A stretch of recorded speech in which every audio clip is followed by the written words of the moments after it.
All right, welcome to Artcasters. I think this is round like 222 or something of Artcasters, which is nuts. And that's a significant number that was claimed about 15 episodes ago by our special guest, which we'll be getting to soon. So, so we'll just, as usual, kind of do the rounds. I'm Joshua Kemble. This is my YouTube channel, so you know where to find me. If you haven't yet, hit subscribe, hit that bell, and check it out. Scott, where can everybody find you and your stuff? Yeah, you can find me at circworks.com, which if you go to Circworks right now, I have all of my digital products are on sale for 40% off, which is the lowest they've ever been. So if you've been waiting, if you've been thinking you want to get the Comic Maker Toolkit, now's probably the time to do it. So yeah, I mean, I know now we're in a position where a lot of people have a lot of time, but not a lot of money. So I figured I'd reduce the price on that stuff and give you guys maybe some activities if you want to really dive into your comics. I've got tools for that. I've got other tools for building all kinds of avatars and my fonts. You know, I've got font packs. So yeah, and my comics too. My digital comics are on sale too, all 40% off. So, and basically, there's a regular store that says store, and there's one that says downloads, and downloads is where you'll find my digital stuff. So. Awesome. And we got Frank and we got Keeman as well joining us in the chats. So hey, Frank and Keeman. And then let's introduce our guest. So Jim Lujan, the amazing animator, texted me about 4 months ago and was like, episode 222 is mine. And so we promised to have Jim on. But we're always honored to have Jim on. So Jim, why don't you let everybody know where they can see your animations and all sorts of other projects? Sure, but before that, I'm claiming 333. Too, I love it. So, yeah, I just want you to know. All the triples. So mark me down. Well, you know, it might be a different lineup because once Josh is a famous published author and he's doing the circuit and he's on NPR and all these places talking about his book, you probably won't have time for this show. Yeah, so. That's true. I'll be asked. It'll be like, have you ever met this guy Scott Serglin's talked about your show? I don't know who you're speaking of. Josh will be sitting on his 2-story gold-plated toilet during the interview. So totally, with a bidet, his toilet paper will still be hard to come by. Can you imagine the power of that bidet? Yes, I'm an animator, and I make animated films and now animated series. Yes. And you can find my stuff on YouTube at youtube.com/Jim Lujan, spelled just like that, right there. I love it. I've been doing cartoons for many a millennium now. So, and they're pretty funny. If I don't say so myself, nobody else will. Well, I'll say it. Okay. Josh does not concur. He's remaining silent. No. I find them very serious and tragic. Jim's work's great, and you guys should check it out. And I'm guessing most of our audience is probably already familiar with it, but if you guys aren't, really subscribe to Jim's channel, check it out. Just the pacing and timing of the humor is on point, and it kind of hits these levels of genius at certain points that are pretty amazing. So the cutaway and all the glitters in the for the title sequence is the funniest thing. It is great. I have an announcement too, an exclusive. You guys want two exclusives? Give us exclusive. Make it happen. All right, here comes exclusive number 1. Number 2 will be a letdown because it'll be built up by number 1. But speaking of number 2, All That Glitters, the compiled full movie, because it's a series on YouTube. You can check it out. It's a 20-part series.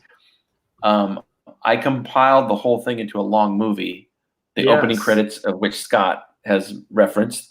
But that that movie has always been a hidden thing. I've only sent it out to certain people because I submitted it to festivals and stuff like that. Yes. So the since the world has ended, I'm going to release All That Glitters for free to everyone in the world. I don't know the date yet, but it'll be in the upcoming weeks. So everybody will be able to see the movie and watch the series. If you watch the series, it's a different vibe than the movie. The movie is the series, but I added some extra parts, and the pacing's slightly different. It's like an hour long or something like that.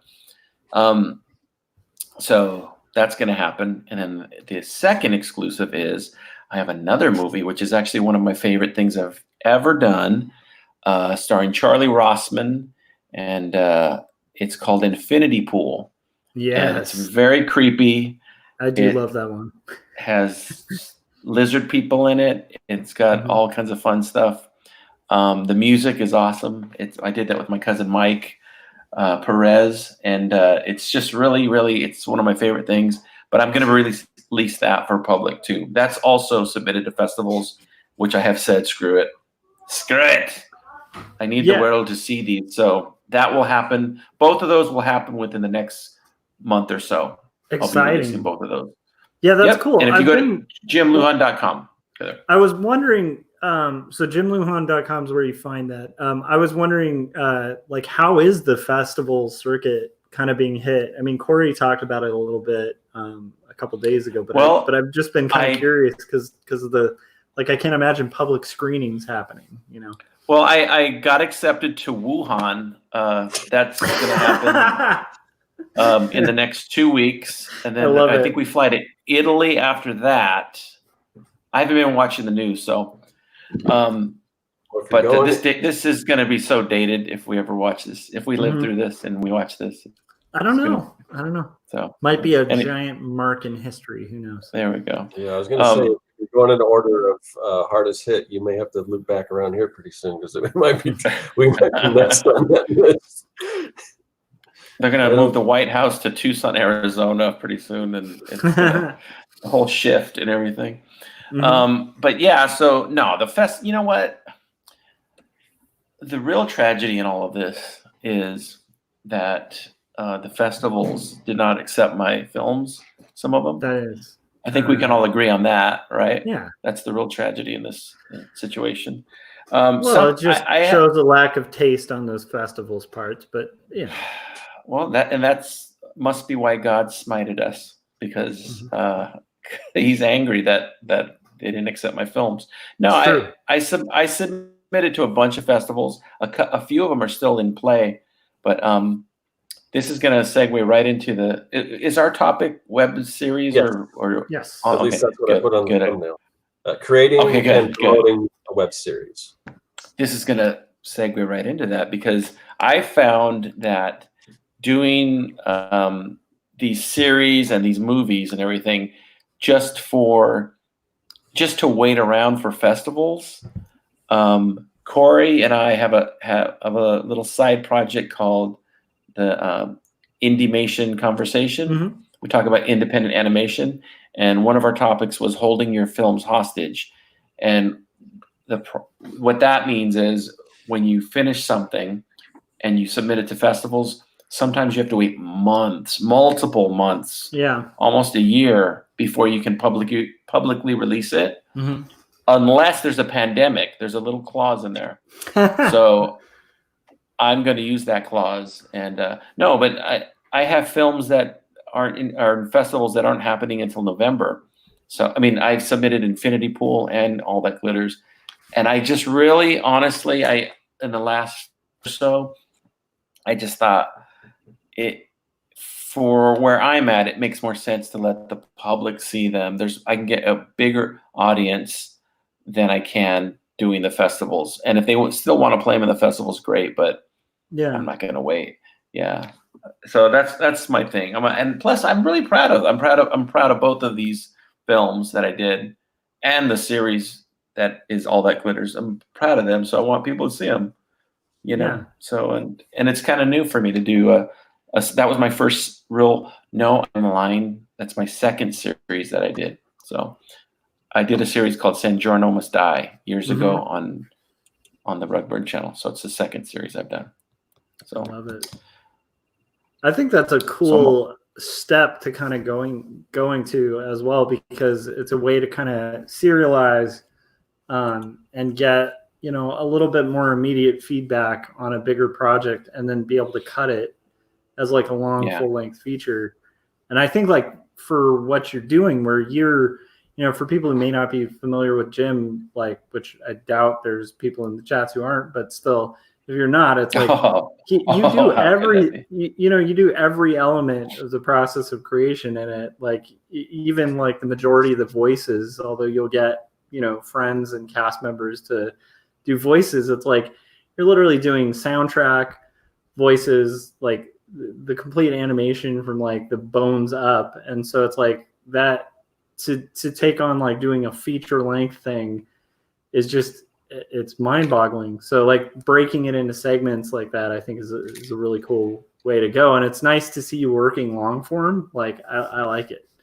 And I do too. And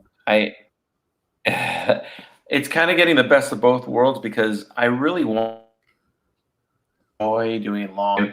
I don't get a thrill anymore about doing like 2-minute cartoons, or, you know, I'll do those once in a while, but like for the most part, like I like to have a story that can breathe and be able to like unpack a story and to change directions and go this way.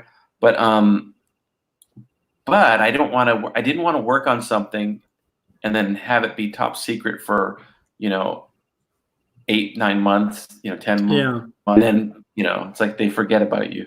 So I figured this is a good way to keep people engaged, you know, they can go back and they can binge watch it, you know, at some point. And then also having it as a movie satisfies my craving to make a movie, and they can watch the movie if they want.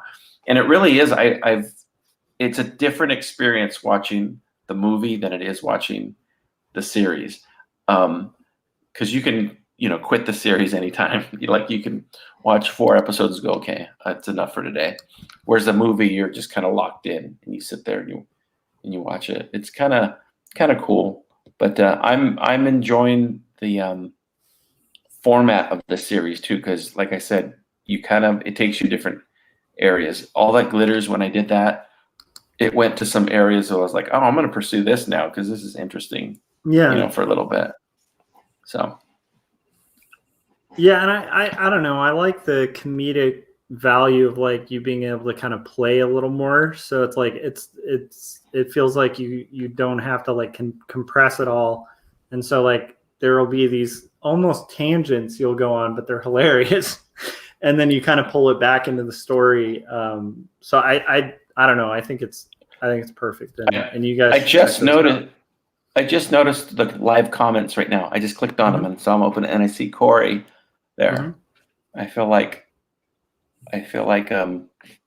weird, Corey. This is weird. Where are you, Corey? So Corey was saying that's a good point. Yeah. Driving from festivals. Yeah.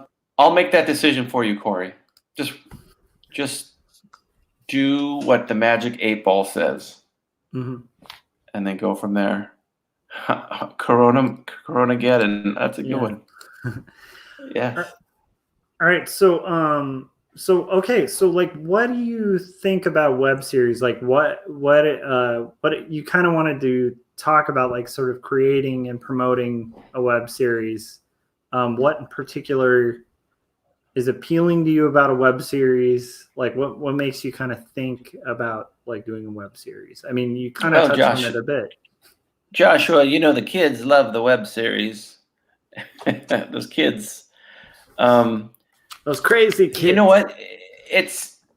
I'm doing the smartest thing that took me the longest time, the dumbest path to get to the smartest path, because it scratches a lot of itches for me.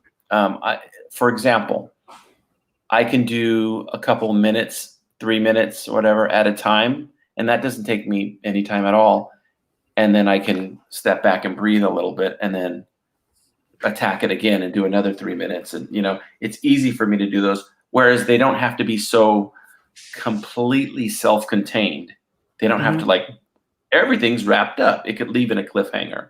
and actually benefits to work. So it allows me to get all these ideas and in little short, little compressed little episodes.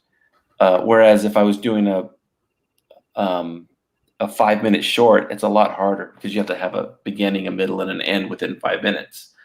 And to me, that gets a little tiring. Rather than the episode, I can just go, okay, it's done, and I just felt like stopping it at this point and then continue it later on or play. In fact, I'm playing with the order of stuff because I created the first 4. Well, I should probably tell the folks that I have a new series that's going to be coming out called The Mind of Lars Lazarus. Yes. And I did the first 4 episodes, and you could really take those 4 episodes and put them in any order because it's kind of a story that revolves around itself. So that's been a lot of fun. But this all stems from wanting to do features, wanting to do long stories, and not having the patience to work on a long story for months and months and just, submerge yourself underwater and then come up when it's done. Because I don't know, my attention span won't allow that. So. Yeah, that makes sense. I mean, it suits it also gives you like more instant feedback too, so it's like you don't have to wait for like a year to hear what people think, Yeah, and it's also a trick to get patrons too. I'm trying to trick people into going to my Patreon and so they can see the episodes. Where is that Patreon? Oh, don't make me say it. Yeah. It is, I don't know, it's patreon.com/Jim Lujan or something like that. I don't know. But actually, I'm kidding, but I'm not kidding because it was like partially, I was like, well, this is also a great way to, to generate some interest for Patreon and views and subscribers.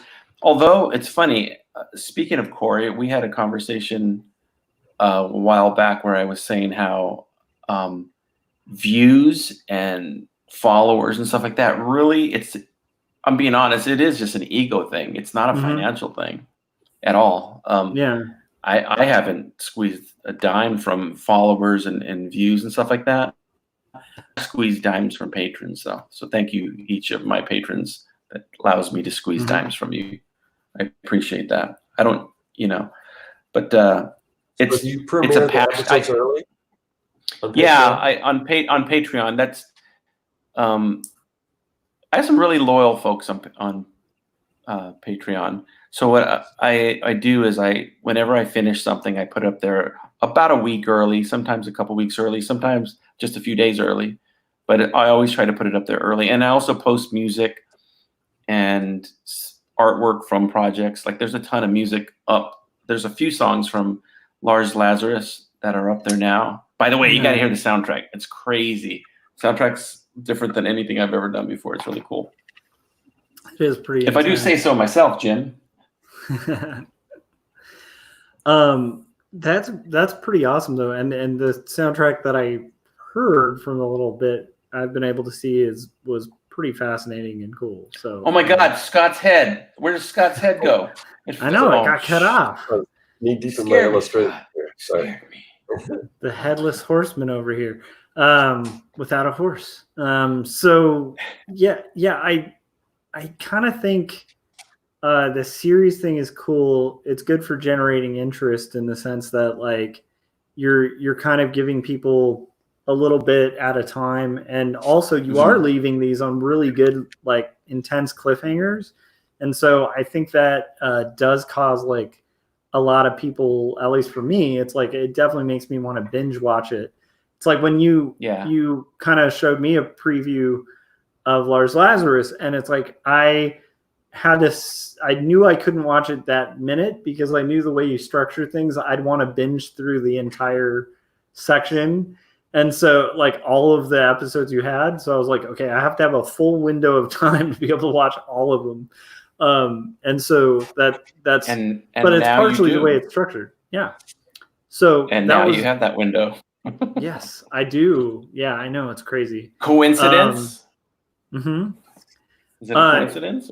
Yeah, I mean, like that's one of the funny things about the whole situation with the world right now is a lot of people I know on Facebook have been like posting about like being bored and not really knowing what to do with themselves. And for me, it's like more of like, I actually am busier than I've ever been. And honestly, I'm trying to kind of make up a financial gap because of the pause.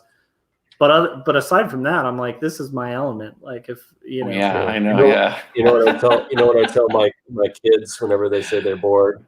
I say only boring people get bored. Yep. That's right. You're only bored if you're boring. Mm-hmm. Yes. Harvey Danger style. And then you slam the door with your foot. Love it. So I actually I was thinking about this the other day, Josh. This is actually true. I was thinking, wow, you know who kind of, in a way, is one of the forefathers of this whole series to film, series to movie thing, posted on a little piece on the web, then the big thing comes out, is a guy named Dr. Joshua Kimball. What? Because he did that with a thing called Quarterly Stories that you should look up if you haven't heard of it. Oh, you can't read it online anymore. I'm sorry. Oh gosh. Okay. There's no information. I know the comics. Is there information about it or anything? Yeah, there's a little preview. Yeah. So yes, quarterlystories.com will still take you to a preview and yes, get interested and check it out. But we knew it happened. Yeah, it existed at one point, but you were telling this longer story in little chunks, for a long time, and it leads to a big, collected, culmination, and that's kind of what I'm doing. That's what I did with All That Glitters, and on purpose, even. So. And that's an interesting thing that I would want to bring up, because some people are afraid to kind of put their stuff out there because eventually maybe they want it to get picked up by a publisher or whatever. And I can't remember, Jim, if you had this kind of same situation too, where you had uploaded a series and then later you pulled it for whatever reasons. But so Josh released this whole thing. And now he has an agent that's going to go sell it. So and the scenarios can be different. Some places, like it depends, like whoever, once this agent goes out there, say they find a potential publisher, that publisher may not have a problem with you putting it out there, because that can help. Nowadays that audience that you already have built up is a big selling point. So I don't see really too many drawbacks about putting it out there, and you can always pull it down. I'd say that too. It's like my theory on like the whole art process for your own sanity as a creator, and also just it doesn't make a lot of sense to kind of hold your cards too close to your chest in this age of like transparency, where you can get people on board as you're making something.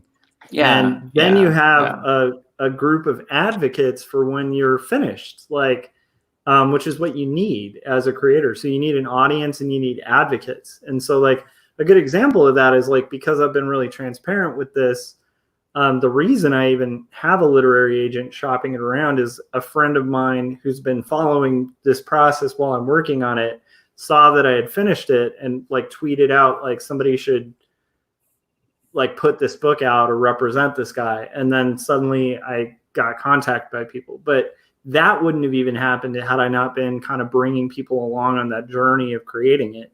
And so like Scott was saying, it wasn't really an issue to pull it offline. But the cool thing is I got all the benefit of having it online during the whole process of creating it.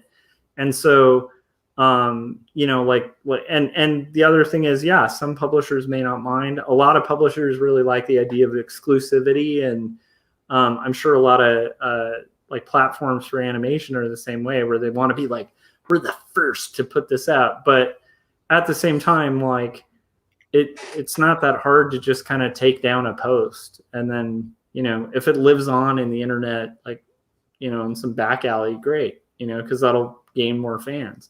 Plus, I downloaded the entire quarterly stories, and I'm actually selling it right now on Amazon. Cool. If you guys want to buy it, it's way cheaper. It is. It's true. Although they won't ship it, they stopped shipping it, so I'm kind of screwed. Yeah, so, that's true. You know what?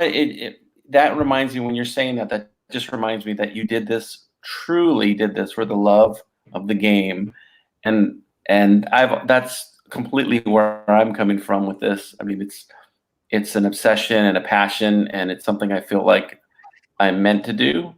The cool byproduct is that you inspire other people to do their films, and you know, if they see you do it, that guy did it, I could do it, you know. Yeah. You know. Well, yeah. I mean, like, you know, I think that's some of the hardest points of like working on this book. You know, things that picked me up were like the meetups that you guys would do in LA, that I attended and stuff, because like little things like that, like where you have other creators who are putting stuff out, you know, like it's like kind of being surrounded by that keeps you fueled and helps you kind of get over those hurdles, because it's, you know, it is hard work doing creative work, even though it's super fun and it's the work we want to do. It's still a lot of work. And it's funny, I was talking to my wife about this because she was stoked too when I got a literary agent, because I've been having just a long process of having semi stop and starts with that kind of thing. That's the first time it actually became like completely real. And so I have like this hope reinvigorated, but it becomes this big up and down, and like she's seen that process too. And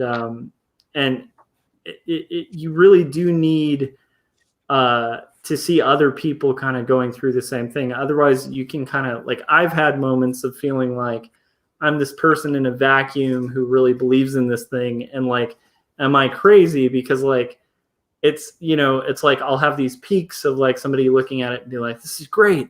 And then, you know, those other moments where you post something and there's no comment kind of thing. And so it's like, you have that up and down, and it's, if it's in an echo chamber and it's like in isolation, it doesn't really benefit you well. And so that's why I really encourage, and I think it's cool you're doing serialized, because that takes you out of the echo chamber and lets you share your work and get feedback from other people.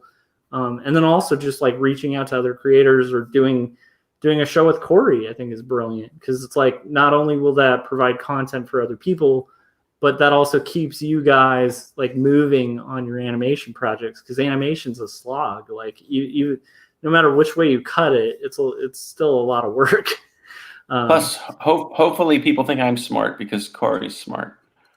Oh yeah, that's 100% why I do the 48 hour trying to ride that wave a little bit, you know.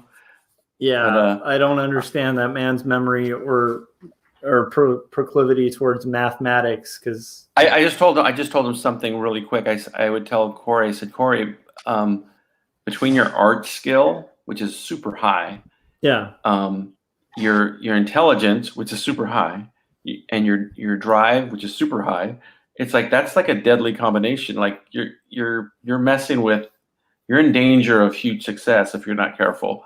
So I mean, he really is like, he's got, you know, the kid's got it all. Let me tell you something. Yeah, he's an up and coming kid. He's got some gruff there. I said, kid, you got grit. You got grit and spunk. Get out there. That was what we were going to call our show, by the way, Grit and Spunk. But we decided on your book and Indiemation Conversation instead. Nice. So was that like back when it had a soundboard? And yeah. Welcome to the Grit and Spunk Show. Hey, I have a question for you guys. This is not your first rodeo. You've done a few web series. I consider, you know, Artcasters is a web series, even though it's an interview. I, as a fan, was looking for the latest episode of the Artcasters, and I can never remember whose channel it is on. It's on. Have you guys thought about making a communal Artcasters channel that it's just simple, like boom, go there and watch it? Because when I couldn't find it, I felt like Karen. I wanted to talk to the manager. Well, couple things. Go ahead. So Scott, how do you keep track of this madness that is Oh, that's for the end of the show. Don't- But what I was going Don't to say the mailing list, not the mailing list, No, I know, please. but No mailing lists. what I was going to say is, and I need to, it hasn't been updated probably in maybe the last 3 or 4 episodes, but I'll get on that. But I do have a playlist where you can go through and it flips. It should have all of them in order. Yeah. I don't expect somebody to sit there and binge watch Artcasters because they're like a half an hour to 2 hours an episode. But you could start it and go back to it or whatever. Yeah. But there is a playlist on my channel, and I had every once in a while I had considered maybe putting stuff on its own channel, but I don't know. I mean, if it ever, like, not that this has ever happened because, but I in speaking of webs, I'm going to jump all over the place, but I'll come back around. But speaking of web series, so I'm working on this series, Making Comics 101. Basically it's the biggest, probably the most ambitious thing I've ever done on YouTube. So it's basically the creation of making a comic from start to finish, coming up with the ideas all the way to publishing and everything in between. Right now we're in the penciling area and we've covered everything else up to that point, and we will continue on. So, and there's bonus issues. There's like 3 videos a week. So, and the main issues that I put out, I call them issues instead of episode because it's comics. But the main issues, I mean, they take seriously. I mean, if I was to break it, I kind of batch record them, but I'm spending probably more time on this than I am anything else right now. And so far, I mean, the people that watch it love it, but it's not like blowing up by any means. But I was thinking, if this thing does blow up, because it puts you in a weird position, because I hear a lot of people that have these successful YouTube channels, and they said, stick to what's making, what's bringing things in, because if you have other content that doesn't really match that, it could bring down your whatever, mess with the algorithm or whatever, because why is this thing's not getting any views? Because people aren't watching this much. So I didn't know, maybe the Artcasters became one of those things. If this other thing took off, and say if it's getting thousands of views, whereas Artcasters getting hundreds of views, then would it make sense to do Artcasters on its own thing? But I guess that's a problem I won't have to worry about anytime soon. But yeah, so I don't know. I mean, those are just things to consider, though. I want this fixed by 333. Okay. No, I just thought maybe you would make a separate channel and then have a playlist there, and then have just Artcasters always on that channel. That probably wouldn't be a bad idea. Well, I don't know. I wonder if we could also do it like it's like a separate thing, but I don't know if that would I don't know how that works. If that would make sense to do that. Can I talk to your manager, please? Can you put the manager on the phone? I love it. Like, we're social distancing right now, so our manager is not available, but so yeah, like I do like that idea though of having it kind of potentially on its own channel. That'd be kind of fun. It's also just logistically might be harder than what we have already. I mean, originally the idea, I think, why we did it this way was to give each of our channels a little boost, because back then we were growing, we weren't as established. So we thought, oh, if you go here, then, they'll get introduced to Josh, back when Josh was putting out videos. So that figured that would help his channel. Well, no, I guess that's not true, because Josh came in later. We already came up with that. But when it was just Jeff Lafferty, Kevin Cross, and myself, I think that was the idea. And for them, it was mostly to benefit me, I guess, because I was the one that had the least amount of subscribers. So I was like, oh yeah, let's do it like that. So I like kind of this arrangement myself too, for that reason. Yeah, but I don't. So I don't know. Josh I also worry that Well, go ahead. I was just going to say, I also worry that if we put it on its own channel, we might lose a lot of people watching it. Yeah, because people are used to finding it on either one of these channels. So I don't know. I mean, we can also take suggestions from, the audience too. Plus, then it would get into who splits Not that it would make any money, especially if we just started off, but like, at least right now, I don't know if Josh's channel is monetized, but mine is. So I probably get a few cents from it. I don't know. It all adds up. So I don't know. Whereas if we started over, we wouldn't get that because you have to have at least 1,000 subscribers, I think, to be monetized. And again, Joshua has $1 million book deal. Don't tell him. No, he doesn't need this. Okay. No, let's just leave it at that. If that happens, you guys will definitely put Artcasters on its own channel. So Corey made a comment here. Let's see. So Corey says, live on the personal channels, take that down, put it on the main channel. That's not a bad idea because I mean, yeah. Okay, well, that's something to consider. I don't hate it. Yeah. But I have to think if there's any drawbacks to that or not. I mean, I would imagine the majority. But can you duplicate it? What's that? I think so. Yeah, I think. Can you maybe put a playlist on the? Well, there is on my. I don't know if Josh does, but like I said, there is a playlist on my channel. I just need to update it. But for the most part, there's a playlist on my channel.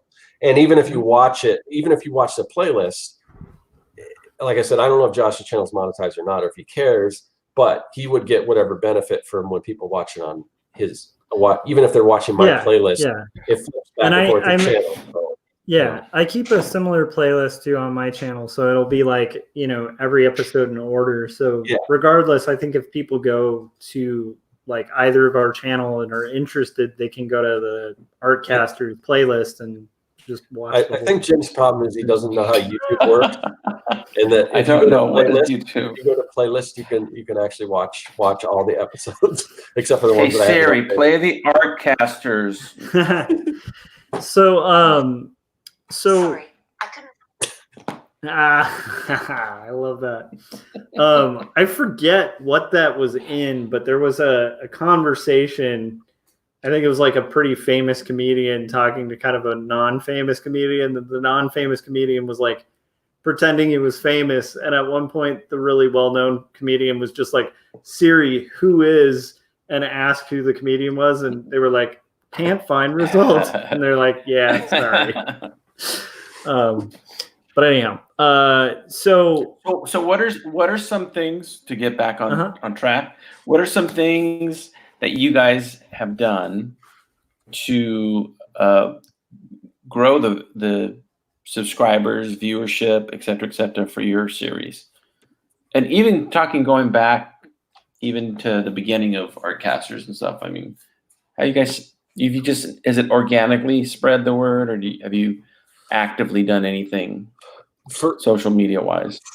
For which series? Any series in particular, or just? Let's say Artcasters. Let's start with that one. Well, I mean, we do.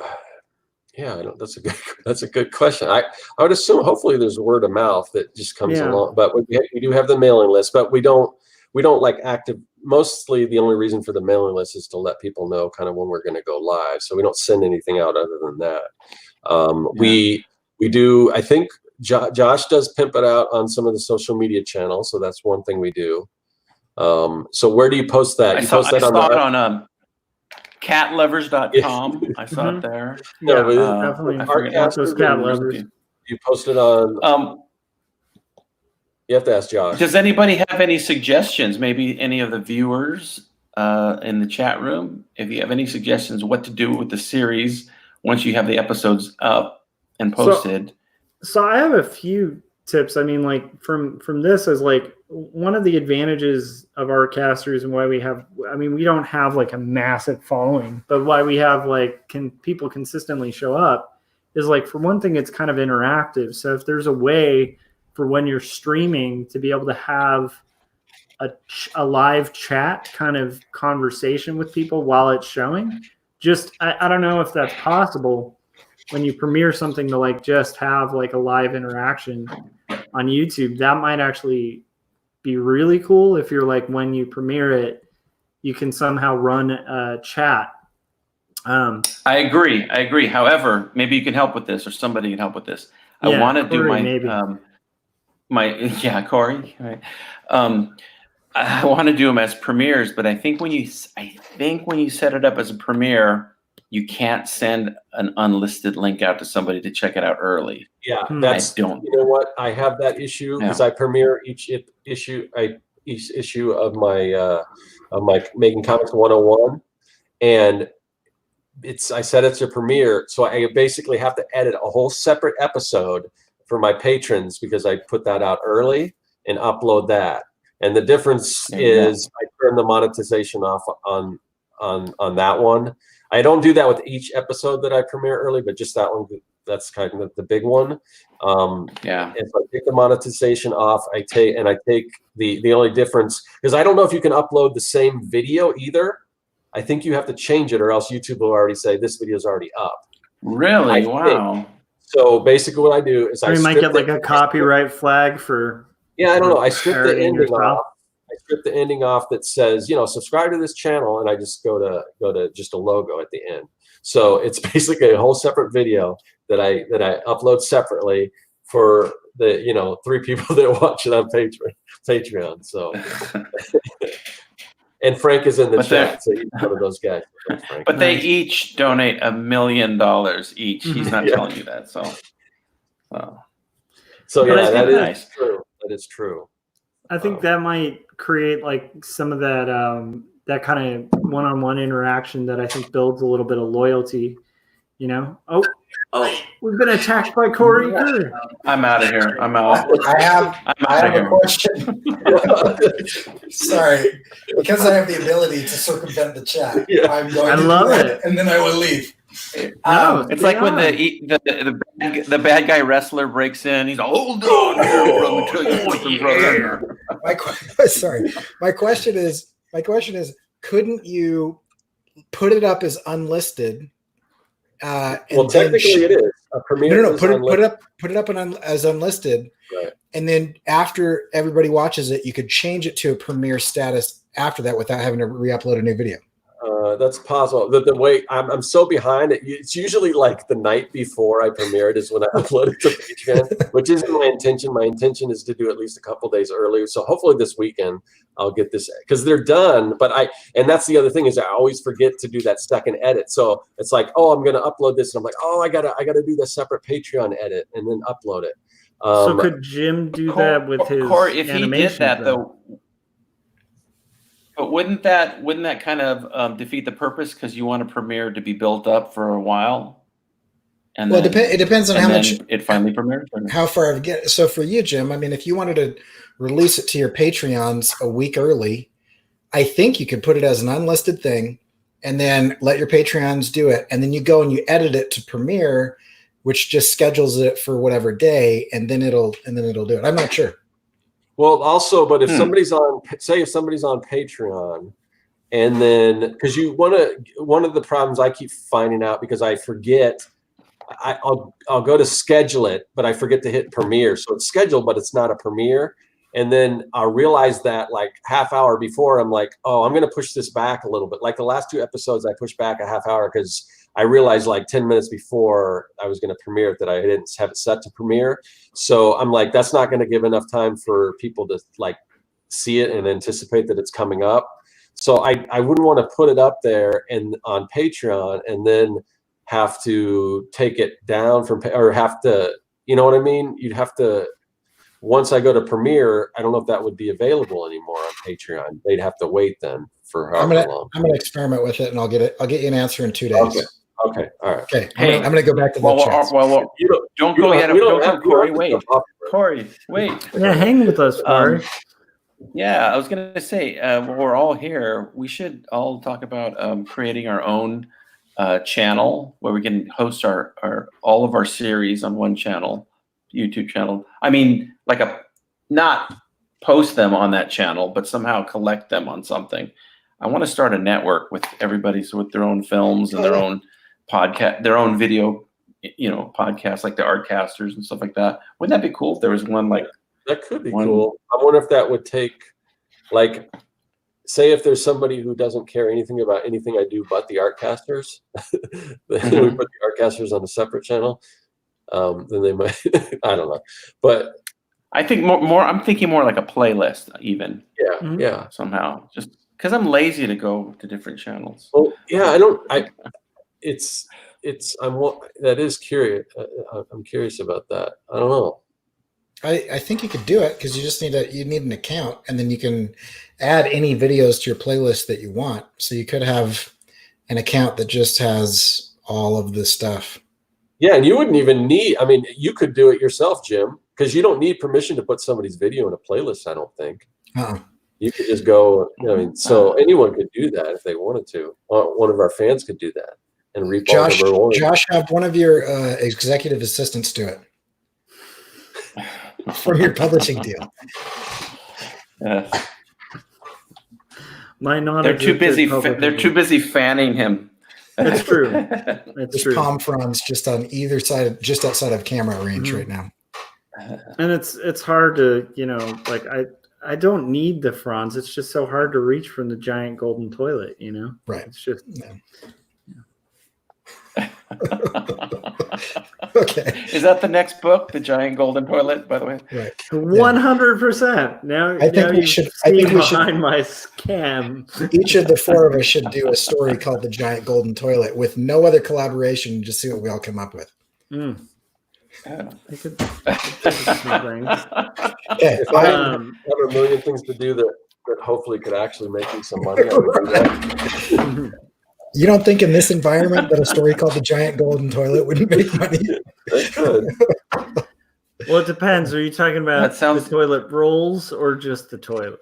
Because it's just there's got to be. Does this story take place in Russia by any chance? In a hotel? Just curious. I don't know. I feel like there is a short film already that took place in Russia. That's when the assassins. I'm going to continue to be in the chats though. I don't think that one made it to the festivals for some reason, but yeah, somebody got an exclusive deal on it and buried it. So, hey Corey, let's take over this show. Let's call it Indie-mation episode. Done. Just kidding. Now he's really hijacking the show. we're getting That's hijacked. cool, All right. wow. I'm going to go back Josh, to being you an got audience pushed to member. I know. I got demoted. Oh, Corey's me too. out. I'll take Joshua Like a Campbell thief in in the the night. center square. Yeah. I love it. Okay, so before we were so rudely interrupted, what were you talking about? Well, we were talking about series, doing series. Right. And do you guys, I'm just curious, are there any web series besides mine that you guys are into and that you enjoy that maybe you want to give a shout out to? Because I can't really think of too many I'm trying to offhand. think what constitutes as a web series. I mean, there's obviously a lot of YouTube channels I'm watching. I'm trying to think if there's something that has a narrative that kind of goes throughout. Yeah, I can think of one that's by Derek Kurt Kim. He did like this web series on YouTube called Mythomania, and it was like brilliant. And Mythomania. Oh, really? I'll Yeah. check. And it's a live action series that he did for a bit, and then I don't think it was sustainable just because of like budgets and trying to get actors and stuff like that. But it was a pretty cool thing, kind of made through Kickstarter and stuff, but released as like a serialized series that I thought. I'm was going to really go cool. old man right now and tell you how it used to be, kids. I did have a web series, the first one I ever had on a channel called Rugburn. And that was started by Titmouse and 6 Point Harness, two animation companies, and they got a bunch of animators together. Yeah, and they told them, "Hey, put up a series, and we'll put it on. We're creating an online channel." It was great. I loved doing it. But I had a thing called San Giorno Must Die, and it was 10 episodes, and I loved doing it. But I found that the audience, for the most part, was into more. I don't know, just like the number one cartoon on there was a cartoon called Dog Snack, which was a funny premise, but every episode was just a dog farting, and then or somebody would fart and the dog would jump and eat the fart. Like that was the plot. And I know it was funny, but it got huge huge numbers. I mean, I think the most hits I got on an episode was like 6,000 or 7,000, I don't know, around that. And that one was getting like 100,000 hits, you know, like it was crazy, at least maybe more. I mean, it could be million, but Yeah. but it was just, and you know what? And I'm the last person that will ever say like my stuff's funny or that, because it's dog farts are in the eye of the beholder. So it's whatever the audience likes, they like, and you can't sit back and complain. I'm as long as I'm happy with my work, that's all that really matters. Yeah. Ultimately. Yeah, and I think, I mean, like I definitely experienced a similar thing with with quarterly stories, where it's like the content I'm writing is not like it'd be easier to pitch if it were all ages. It'd be easier to pitch if it had like characters in capes and tights, or if it had like a fantastical element to it. And so it's a lot harder to like pitch, at least for me, to pitch, like slice of life, indie movie kind of stuff. And so it's like it's a smaller niche audience. And so it's harder to kind of cater. I think it's similar to like a lot of comedians have that struggle with comedy where, like some of the comedians that just blow up are like doing very quick, like bit comedy that most people with a sense of humor can do. And then like the higher, like headier humor is a little harder to kind of get out there in the mainstream, like the comedians aren't as easy to market. I don't know if that makes sense, but I think that can be tough, Yeah, I mean, it's always been kind of like that. The mass popularity is usually a little bit more simplified, I guess, sometimes. Although in the last 10 years, there's been lots of heady stuff that's become really popular. I mean, yeah, people will always turn to me and say, "Hey, are you watching Roger Dodger?" And I'm like, "What is that?" And they're like, "Oh, it's about this psychiatrist who's really a mosquito, but then he finds out that he's actually part of the, it's just, yeah, there's a lot of really heady stuff that's popular right now. I think the audience is, just like nerd culture has taken over, nerd culture wins. There's no more battle. Just like that happened, I think heady stuff is kind of like in the public consciousness is taking over a little bit. Like there's a lot of smart stuff out there. Yeah. That's why I just watch reruns of Three's Company on a loop all day long. I actually like Three's Company. I do too. Come and knock at my door. And I bet you most of the people, like Kid Corey, probably doesn't know what Three's Company is. Oh, that kid, that dang kid, Corey. That rowdy, scrappy kid. So, if you guys are interested in Corey the Kid, check out Jimmy and the Kid. When do you guys serialize Jimmy and the Kid? I have no idea. We do Indie-mation Conversation, which is kind of a spin-off of Artcasters, I guess you could say. Like a spin-off. It's like the Ropers were to Three's Company. We are that to Artcasters. I like it. And never thought about that where we You're the Joni we do it. That's right. Yes. That's right. The question is, who's Joni and who's Chachi? Well, I have a bandana tied around my leg. I'm Chachi today. Wow! Wow! Wow! Wow! Wow! There's so many references people don't get, but by the way, and I've always said this: Corey, this is true. If we drop off ever and don't do another episode, it's not that we dropped off. The Indie-mation Conversation, we just do it whenever we feel like it. It's kind of like we didn't want to have a set schedule, and we kind of wanted to make it evergreen a little bit, like not like here's the newest software. Let's talk about. We wanted to make it just general, so we'll be doing some more at some point, but I don't know when. Who knows? Corey's not paying me anymore for this, so he's out. But I did have a question. Regarding, and this will be my my final question for the evening for you guys is regarding series and things like that. Have you found that regularity, and yes, we're three old men talking about regularity. Have you found that regularity has helped to maintain an audience?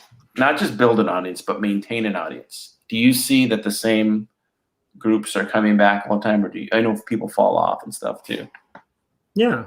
I mean, I would say I think consistency and regularity helps with that. I think it also helps for us because, like, at least, and I think Scott's wired very similarly, but for me, I'm somebody who, like, in order to do something like maintain working out or anything like that, I have to have like a set consistent time that I do it every single day. Otherwise I completely drop Scott, it. Are you regular, Scott? Yes. What's the consistency? And eating better, yes. So, I mean, and you guys haven't had a big drop off where it's like there's a long period where there's no Artcasters. You guys have been really like kind of steady with it, right? Yeah. Yeah, we did have a drop off like right during the coronavirus stuff, and that was last week. Yeah, that was last week. So that's the first time in a while. So usually, I don't think we've gone more than 2. Maybe at one point we went 2 weeks. There might have been something, but no more than that. So yeah, we're pretty. But everyone needs a vacation. If historians are watching this in the future, this is before the coronavirus morphed into where you just burst into flames. This is when we thought it was just a virus. So exactly. That's why we're being so jestful. And it's also why we're not piles of ash at this point. Like we're, Yes. So yeah. So I mean, that's another reason why the regularity of this series, I hope, will breed. I would really like to get more YouTube followers, and it's only an ego thing because I've been doing this for so long, and it's like, man, I got a solid number of followers. Like the followers I do have are really, I would say, very loyal, and they're very interactive. So, and I used to say this. I used to say when I had 200 followers, my videos would get 200 views. When I had 400, followers, I'd get 400 views. Like it kind of, just trying to keep it going. Yeah, that's so weird. Yeah. I mean, the numbers of subscribers you have versus the numbers of views quite different. Like I'm kind of in the weird situation. Like I know I'll see a lot of channels where a video they'll have a couple thousand views on most of their videos and have way fewer subscribers than me. So I don't know how all that works. I really don't. It's like a weird thing. Yeah. Like, because now on average I get like maybe around 400 views on average out of I'm inching up on 1,400 subscribers, I guess, or 15. I don't remember. But so it's a weird thing. I don't know. I never understand YouTube. All I know is that it seems like you could put out, you can spend all your time making great content, but it seems like if the YouTube algorithm doesn't deem it worthy, then you kind of live in obscurity. So it's weird. Corey promised he would fix that for me. Oh, the YouTube algorithm. Yes, he's working on the algorithm right now. So thank you, Corey. I could actually see that he's got the mind for it, and he's got the jumpstart kid nature. Where he's a scrapper, he'll find a way. He's got moxie. He's got moxie. He's why I oughta. Yeah, I don't know. Scott, to your point, I've kind of like a long time ago stopped chasing. Like what's gonna gain me a lot of followers and what's gonna. There was a time when I was really into that. Like I was like, oh, if you do this, you'll get followers, and you do this, and you'll build your numbers. I wanted to break 1,000. When I broke 1,000, I'm like, oh, okay, that's like, now what? It's like, it didn't do anything for me. So then I just said, well, I'm just going to make stuff that I like. So Yeah. and that's kind of where I've been at. It's Yeah, and I don't know. It's kind of silly to just to watch your numbers. It's like the stock market. You know?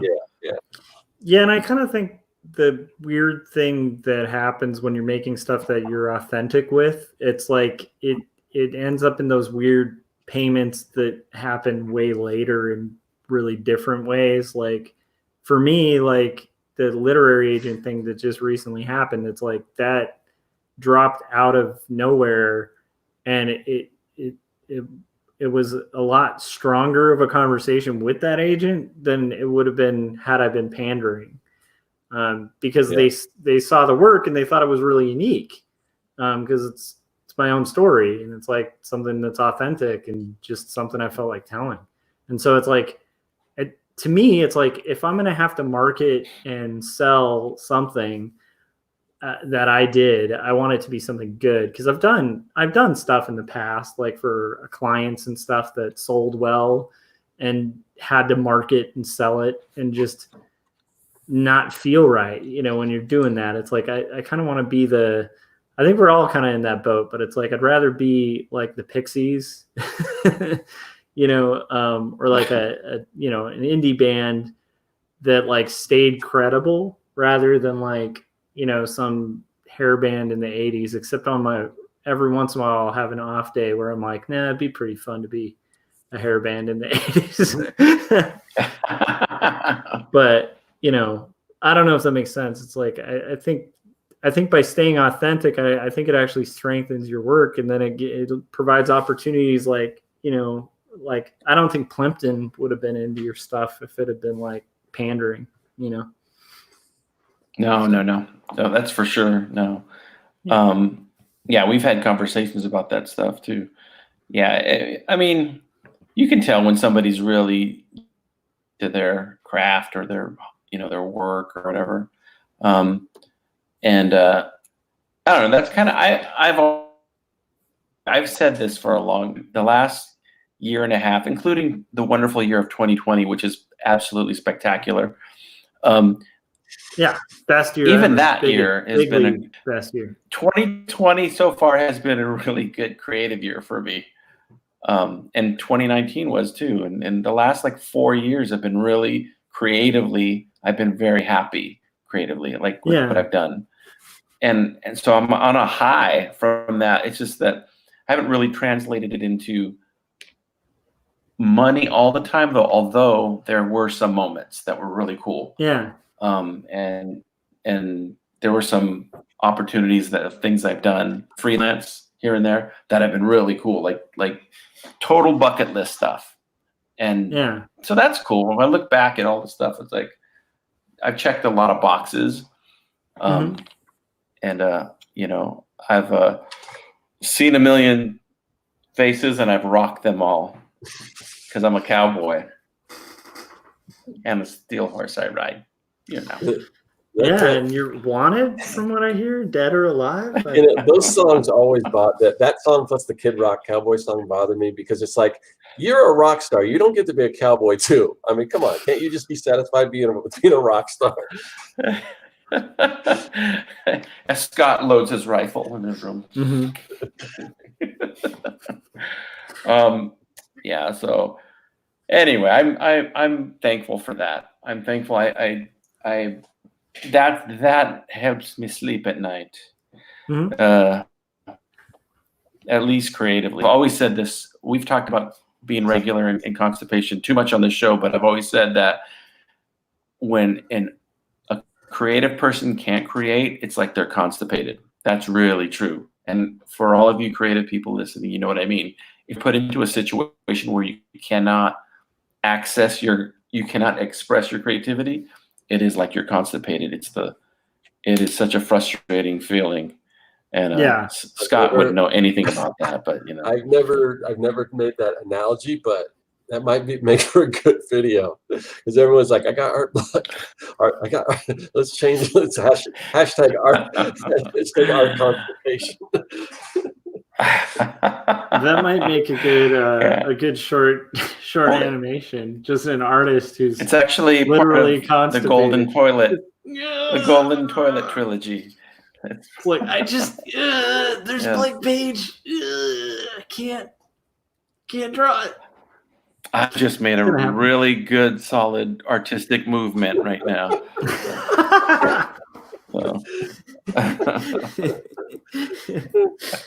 You guys, I ate a chorizo breakfast burrito, and man, am I pushing out a lot of art. I mean, it's just flowing. Guys, I ate a whole box of Raisin Bran, and I got another book deal. Oh man. But art is a lot like poop. There's another T-shirt, Scott. Yeah. There you go. I Art can't be- constipation. They shut Hashtag Amazon revenue merch head. down, so they're- The terrorists have already won. yes. I do. Where am I going to get my ironic T-shirts?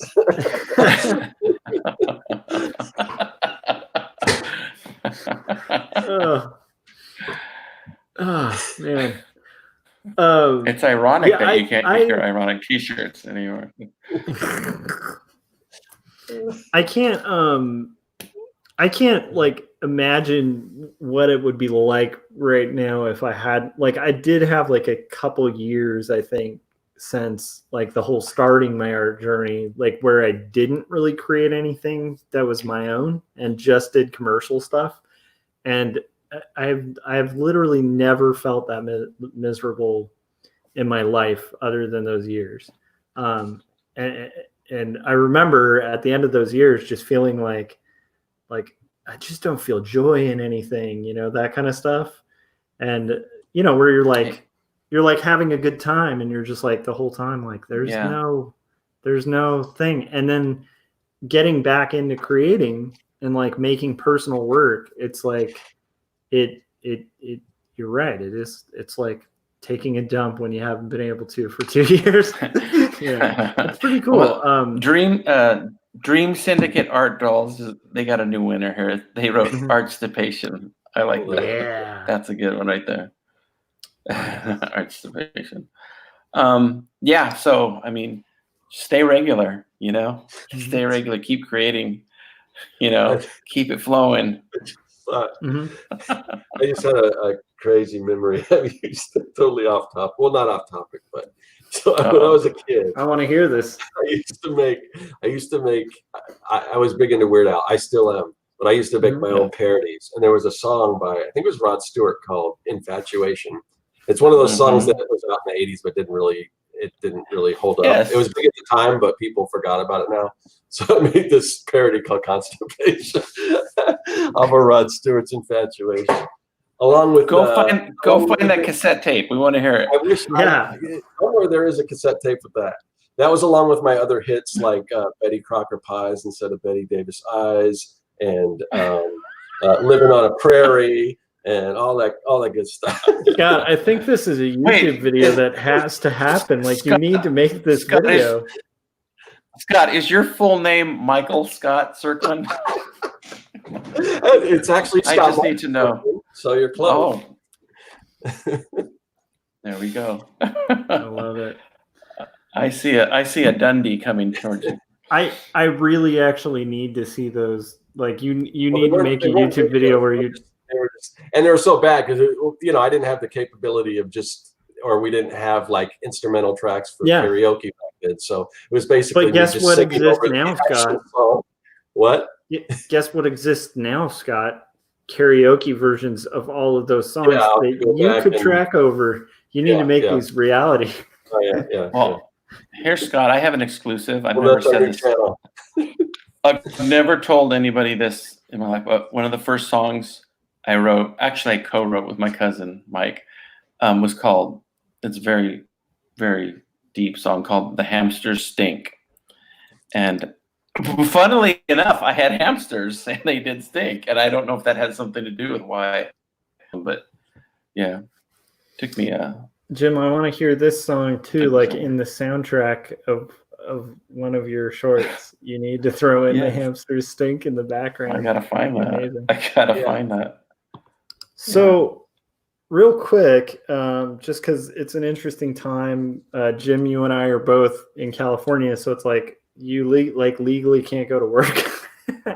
And most of us can. Wow. And, well, I mean, you can telecommute, but Wait, Scott. I mean, Josh. Mhm. That wasn't a racist comment, was it? Because I feel like you're saying something about me.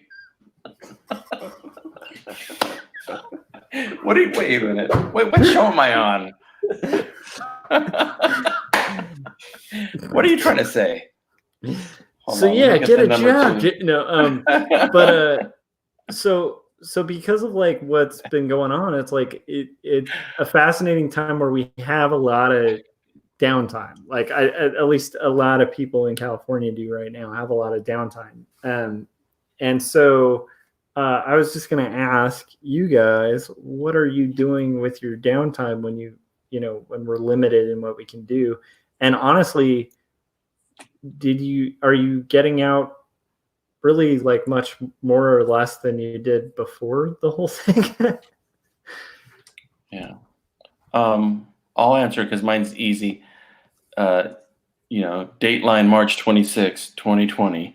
But my life has not changed significantly yet because I work for an industry that is considered what do they call that? Essential, right? Essential, yeah. I make hair weaves. I was going to say you're in the No, essential oils. Yeah, I'm in the essential oil business. I'm an essential oil baron. So but yeah, so I've been working, and I've been still creating at the same pace as I have. So I haven't been in lockdown yet. Although weekends are weird because you are completely locked down.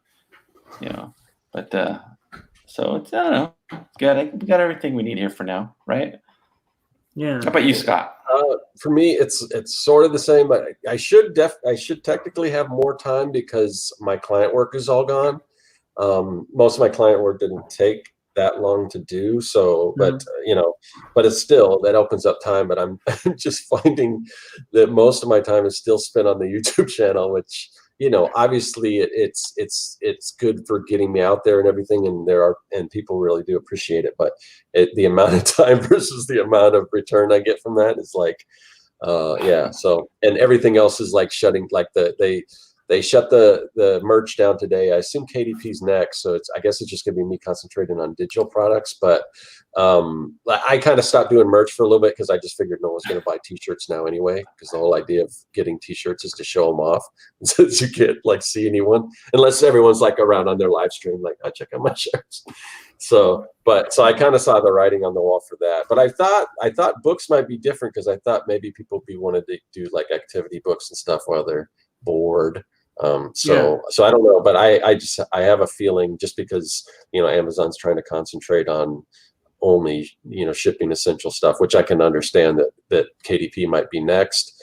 Not that I see, and those were things that I kind of entered into recently, so I wasn't making a lot of money off of those, but those things take time, so I was building that up.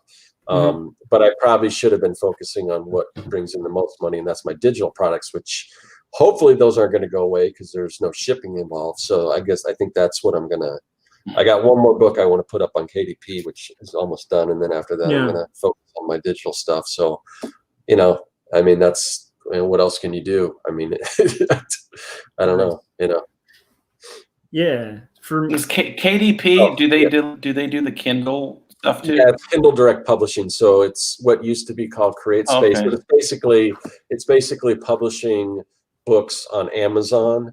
So I can get a lot of people, what they're doing is these what they call low content books, where they're basically, a lot of marketers get on this because they think it's easy money, where they just, and for some people it is, where they'll just slap some Fiverr artwork on a cover and call it a notebook, a blank notebook or a lined notebook, and just put hundreds of those or thousands of those out there, and then by virtue of the law averages or whatever, just the sheer numbers, they make a little sales here or there.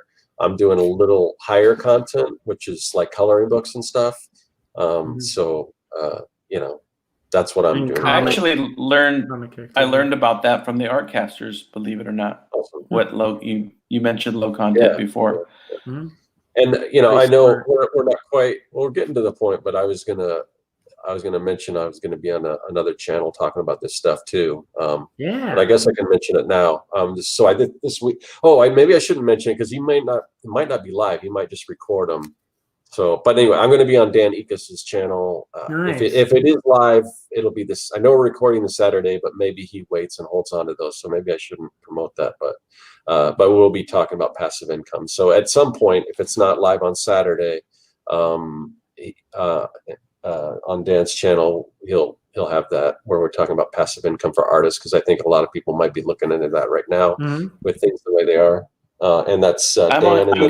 I'm gonna be on Dan Ikas's show too, but I'm gonna be talking really? about aggressive income. I love it. But that's Passive EKIS. aggressive and fully aggressive income. Yeah. Passive aggressive income, but I'm gonna just be talking about emotionally too, intelligent income. His channel's great. If you're not familiar with his channel, definitely check it out.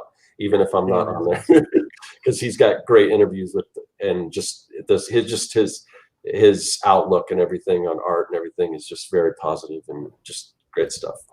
Yeah, agreed. I'm a two-timer on the Ikas. By the way, this will be my second time, I think. Second, maybe third. I'm a three-timer. Okay. Three-time Artcaster. I'm sad. I'm only a one-timer on Dan's channel. I gotta hit Dan up. Yeah, I think just for everybody out there who's like, watches Artcasters and stuff, like, take advantage of this time, because it's like there's all the time in the world. A lot of people are stuck at home. You're not really allowed to be in social situations. Some of us, like I know me, I'm not even allowed to go to my work, so I'm literally just at home. Even the days I'm at work, I'm telecommuting. So take advantage of the time and like make stuff, make that thing you've always wanted to make, and like make like hell. Like, I can't even get together with my band right now, but in term, I've just been recording tracks. Just maybe I'll put out an album or something. Yeah, how long is that? How long is your restraining order, by the way? I have no idea. Until I got to look at the ankle bracelet. I think they put like a date on it or something. Yeah, I was going to say my goal right now is just to keep making these digital products and save people right now, the economy the way it is, if they don't have money to buy it or whatever. I'll have all of these assets, so then when things do pick up, I mean, it's like I'm going to be one step ahead. So this stuff isn't like if I create it and I put it out there and it doesn't sell, it's no good anymore. It's not like some kind of perishable goods. This is like evergreen stuff. So, and I know just from experience, like the stuff that I've only have, like if you go to my digital store, I don't have a whole lot of products. But I make money from those. So if I put out more products, it stands to reason that I'll make more, and I might get to the point where I have enough products where I can actually make a living off of it, which is hopefully what I can do. My dog's snoring. That's awesome. I have a pug, so I appreciate the snoring dogs. That is really funny. The thing that, like, to me, that you said that kind of rings true is like this idea of like, I think as artists, like even in times of uncertainty, we always have to be kind of diversifying and planting a bunch of different seeds everywhere, because you never know which one's going to actually like sprout and work. And then like, I think all of us have had these weird experiences in our careers where out of nowhere something, a connection you made like 20 years ago pans out, or like a weird thing you made as like a throwaway gag like leads to a really rad job like later on. So I think like, diversifying like, or building up like, stuff that could potentially make you some income, or kind of diversify out like what you're doing, and it stands to reason that would make sense, for like future growth or whatever. Totally rambly, but Jim, as usual, it's awesome to have you on, dude. And I'm excited to see your web series as the new one comes out. So Lars Lazarus, do we have a premiere date for that, or Yes. when that will be launching? April 1st, 2020 is going to be the episode 1 release. Right now it's on Patreon, all 4 episodes. I'm making new episodes as we speak, but I kind of feel guilty charging my patrons right now. By the way, I don't charge my patrons every month. I go months and months without ever charging them. I have it set like per project, but I have to like manually select charge people for this project. So I go months and months where I don't charge my patrons, and then I sneak attack them. So I love it. So where can everybody find your Patreon again? Just patreon.com. Yeah, patreon.com/Jim Lujan. Here, let me type it in there. Or you go to jimlujan.com, or more likely, just go to Instagram. I'm Jim Lujan at Instagram, because I post there more than anything. It's easiest, and Instagram is really good if you're lazy. It's fantastic. There we go. Sweet. I'll click on the draw. All right. Cool. So you're on my channel. You guys know where to find me. If you haven't yet, click subscribe. Click the little bell, and let us know like what you guys are doing currently. Like, have you guys ever worked on a web series? Have you ever considered about like serializing, and thoughts on that? Let us know in the comments section. Yeah, check out a preview of my comic. It used to be the full thing. Now it is just a preview at quarterlystories.com, and you can check out my illustration work and other stuff, other comics and stuff at joshuakemble.com. And then Scott, take us out of here, but let us know where to find your stuff, and then how people can keep track of this confusing bouncing channels thing. Yeah, so you can find my work at circworks.com. Like I said, right now, 40% off all my digital products, including the Comic Maker Toolkit, including digital versions of Young and the Dead, my avatar builders, my fonts, all that stuff, all on my website. And you can see me live. I will be performing my parody of Prince's Raspberry Beret. It's Raspberry Sorbet. It will be in the tennis court by the park of my house. I will be in the tennis court in the middle, so you'll have to stick aside by the gate. So it's, social distancing, but you can sit there and watch me do that. So, and other than that, this show that we do here is the Artcasters, and it may be a little confusing because sometimes we don't show up, like last week, because there's this crazy pandemic going on. And sometimes we do show up, and sometimes we're on different channels, usually the same day, but it can be different. Sometimes times change around. But if you want to know people, if you want to know exactly when we are going to be going live, the best way to do that is to join our mailing list, the Artcasters. There's a link in the description of this video. We don't spam you or anything like that.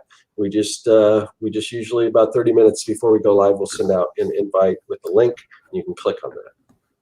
Awesome. And then also you did mention your Patreon, so you guys should also support Scott's Patreon. Yeah, I have a Patreon too. Oh, and the other thing, I haven't mentioned this yet, but one thing that I'm going to do, I think, because I've got one of the higher tiers, I've got a live stream that I do, but I think I'm going to open that up to all tiers, just because we're all stuck at home right now, for the most part. I think most people are, unless they have one of these essential jobs or something. So I think what I'll start doing is I'll start doing live streams to all patrons everywhere from the $2 and up things. So I'll have to put out a post, and then I'll have to figure out when's a good time for people to try to get together, and maybe do a couple different ones depending on different people's time zones and things like that. So if you want to join my Patreon, if you wanted to talk to me, and it's kind of like ask me anything, it's a good opportunity to do something like we're doing here.